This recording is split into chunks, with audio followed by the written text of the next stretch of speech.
काँग्रेस, राष्ट्रवादी आणि भाजपने सत्तेत काम केले आहे. त्यांच्याकडे सांगलीचा विकास हे मिशन नव्हते तर मिशन कमिशन होते. महापालिका क्षेत्रातील मतदारांना आता पश्चाताप होत आहे. निवडणुकीत त्यांना मते मागण्याचा अधिकार नसून तिन्ही पक्षांना निवडणुकीत हकलून लावा असे आवाहन शिवसेनेचे उपनेते प्राध्यापक नितीन बानवडे पाटील यांनी केले आहे. सेना लढणारा आणि झुंजणारा पक्ष असून सांगलीच्या विकासासाठी पाठीशी राहा असं आवाहनही त्यांनी यावेळी केलं. स्टेशन चौकात शिवसेना ॲपचे उद्घाटन उपनेते बानवडे पाटील यांच्या हस्ते करण्यात आले. त्याप्रसंगी ते बोलत होते. यावेळी महापालिका निवडणुकीसाठीचा रणशिंग शिवसेनेच्या वतीने फुंकण्यात आला आहे.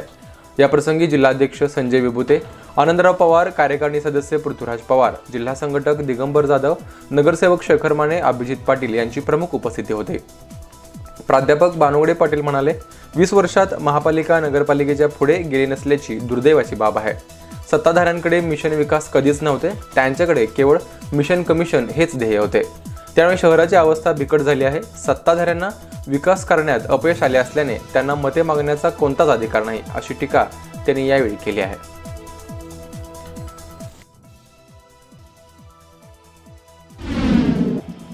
कुणाच्या हातात महापालिका आहे, कुणी इतकी वर्ष कारभार केला आपल्याला चांगलं माहिती आहे.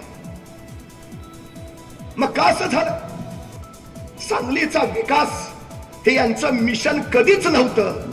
मिशन कमिशन हेच एवढंच यांचं कायम मिशन राहिलं. ही सगळ्यात मोठी वस्तुस्थिती आहे. जे यांनी महाराष्ट्रात केलं तेच. अहो, सत्ताधारी जर कंत्राटी ठेकेदार होत असतील आणि आपल्या बगल बच्चांना पोसायची संस्था म्हणून महानगरपालिकेचा वापर करत असतील तर सर्वसामान्यांचं भलं होईल कसं? पण मी एक साधा आकडा काढला, आपल्याला माहिती असेल नसेल, तब्बल 1.5 लाख तरुण सांगलीचे पुण्यात नोकरीसाठी गेलेले आहेत. 1.5 लाख तरुणांचा पगार किती झाला?